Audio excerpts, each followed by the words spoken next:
Welcome you all. Now we are going to discuss the topic over voltage phenomenon and insulation coordination in electrical power system. So as of we know that it is the duty of electrical engineer to reduce the number of the outages and preserve the continuity of the service and electrical supply. So hence it is necessary to direct a special attenuation towards the production of the transmission line and the power operators from the chief causes of the overvoltage in electrical power systems. So we know that there are the two things, that is lightning overvoltage and switching overvoltages. So generally the lightning overvoltage is a natural phenomenon, while the switching overvoltages will originate in the power system itself, like by connection and disconnection of the circuit breakers, or due to initiation or interpretation of the faults. So generally they are temporary overvoltages subjected to the power frequency, or to subjected to it may be of harmonic frequency. Either it is sustained or weakly damped, and will originate in a switching and fault clearing process in the power system.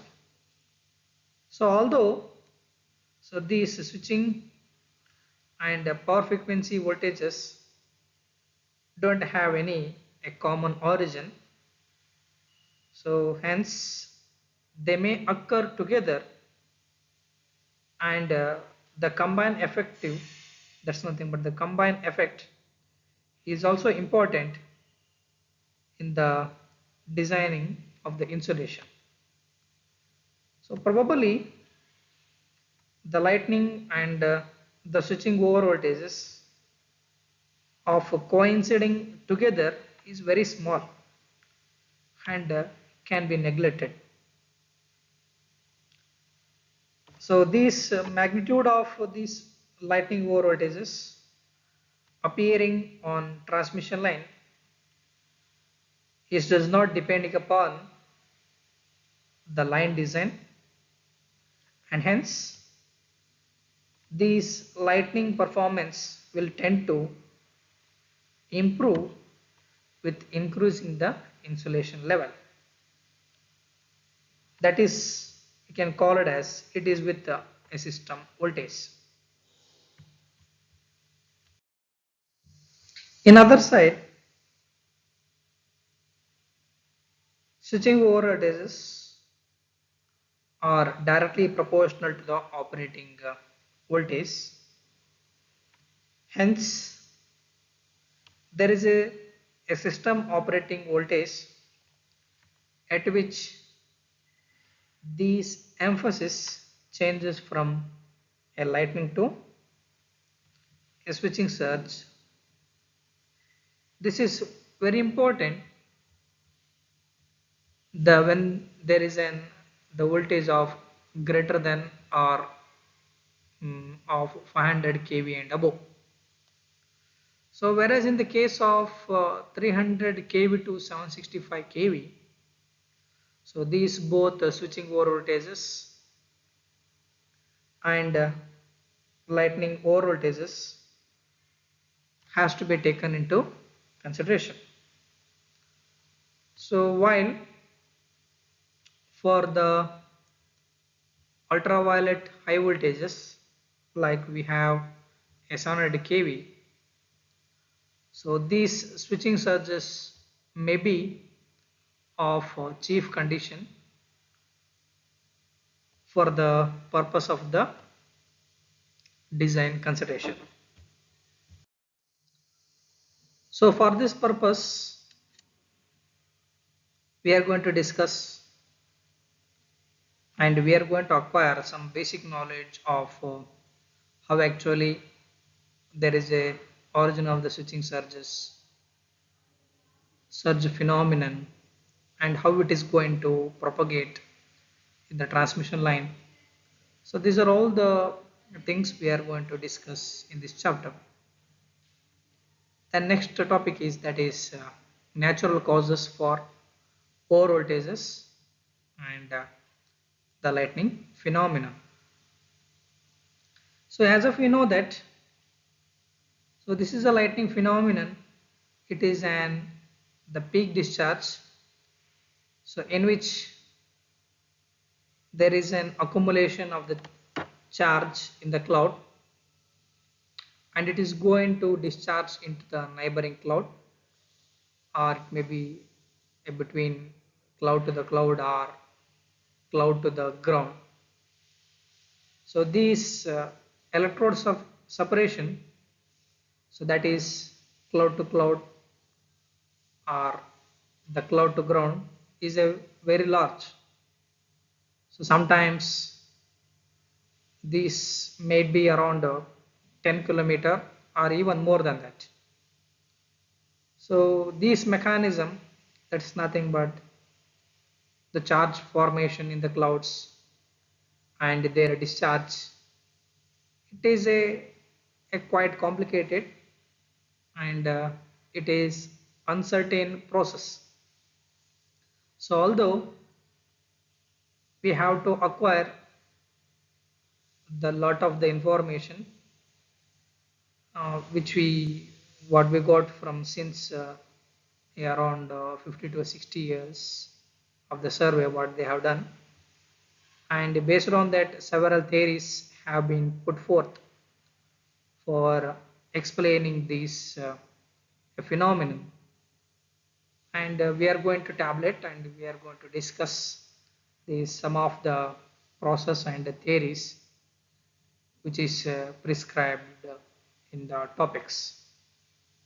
So that is nothing but how actually the charge formation is going to take place in the cloud.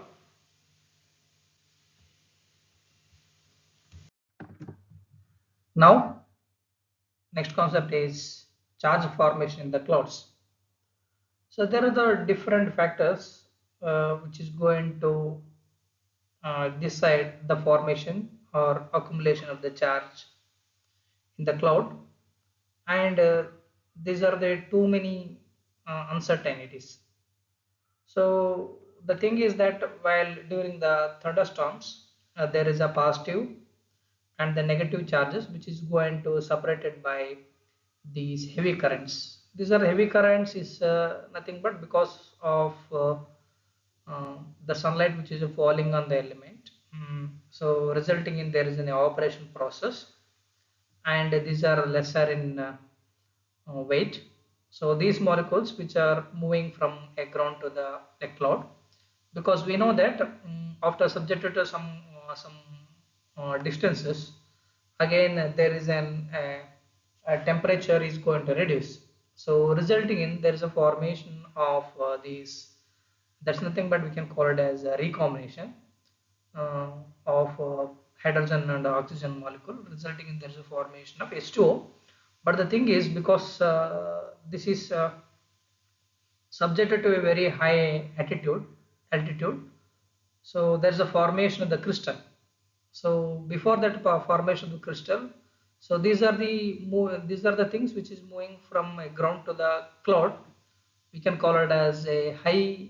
That's nothing but heavy currents. Okay. So these are the heavy currents which is carrying both positive and the negative polarity. This is where we can consider that for the explanation of this the charge formation. Okay, so resulting we can see to that there is a positive and the negative. Mm, so just brief just I am briefing this concept that So what will happen? So when these positive and the negative polarities will again they will combine themselves and resulting in there is a formation of the cloud. Okay, so these clouds because of this super cooled or there is a reduce in the temperature and this will gain the weight, so this could not able to stand at that high altitude. So this because of this weight again they are coming from a cloud to the ground. This is how actually this rain formation which is going to happens. But the thing is when this falling from a cloud to the ground, so resulting in these heavy currents which are moving from a ground to the cloud, so resulting in there is a formation of the splintering. This is what actually we'll call it as a rain phenomenon. Okay, so this is the simple phenomenon how actually there is a formation of the rain and the charge formation which is going to take place. But we can understand this. So what is the potential gradient and what is the radius of these clouds and the diameter and what is the discharging point, all those things that we are going to understand. So this charge separation in the height of the clouds, if we can consider this point. So this range means one cloud, it may be range from a 200 to 10,000 meters, means 200 meters to 10 kilometers. And their charge center probability, the distance of around 300 to 2000 meters, means we can consider this is a point of the contact between a cloud and the ground. So this of the volumes, this is the volume that is going to participate during the formation of the lightning. This is nothing but the flashover. It is uncertain, but this what is the charge which is going to accumulate in the cloud? This is around 1 to 100 coulombs. So just you imagine that what is the total charge which is going to carried by the cloud, and there is an what is the voltage we are talking that. Okay, this potential it may be around 100 megavolt to a 1000 megavolt. Just to imagine that what is the charge density which is going to accumulate inside the cloud. And with a field gradient means we are talking about per centimeter, it is around 100 volt per centimeter. It is nothing but it is inside the cloud, and it may be as high as around 10 kV per centimeter, where there is a formation of the discharge between cloud to the cloud or cloud to the ground. Just to imagine that. So what is the total number of the discharges? Means the lightning which is going to take place means it is going to hit to the ground. It is only of the 5 to 10% of the probability, and 90 to the 95 percentage of these discharges which is going to take place between a cloud to the cloud.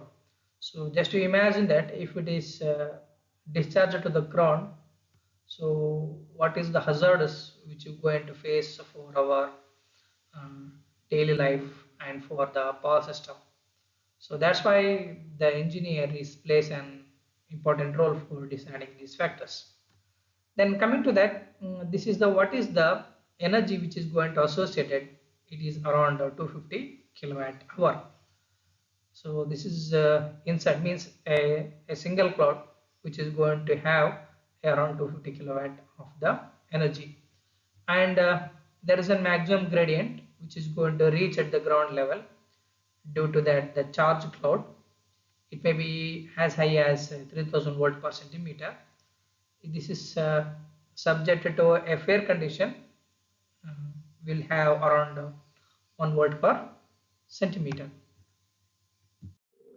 According to Simpson's theory, there are the three essential reasons are the responsible for the formation of the charge inside the cloud. So below this reason A, B and C. So there is the high air current which is traveling at a speed of around 800 centimeters per second upwards,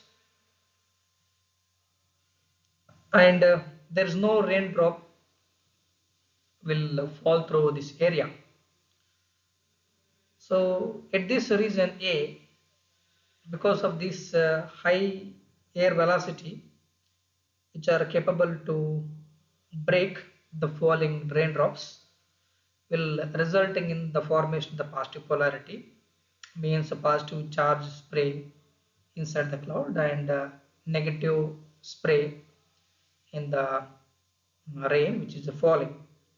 So this spray which is blown in the upwards, but resulting in this the air, means the velocity of the air which is going to decrease from outermost layer, means outermost area of this cloud to the inside of the cloud.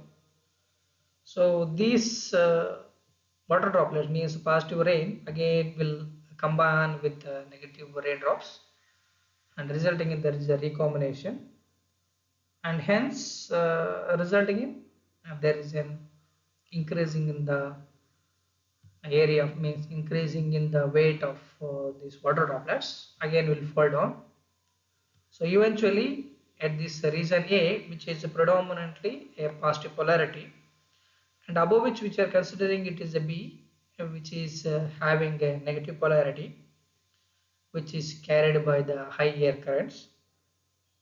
In the upper region, means where we can considering this is a C. At this point there is an temperature is very low, hence we are considering this is the below this freezing point. So hence there is a formation of the ice crystal which is going to exist at this C. So of this impact, means the air current on these crystals will make them a negatively charged particles. So this is how actually there is a distribution of the charge which is going to take place inside the cloud. Just you can understand this phenomenon is at this A. This is there's no practical explanation for this concept. This is the only the theory of the concept where we are understanding. So A is the positive, B is the negative, and C is the ice crystal. So in other words, which we can say here, it is inside, which is consisting of the water droplet and outermost layer, which is having around ice crystals. So result in there is a force which is acting on the raindrop, uh, which is high enough, so that there is a result again. So this force which is acting on this raindrop is very high. So this is maybe the reason for the formation of the ice crystal and the formation of the rain.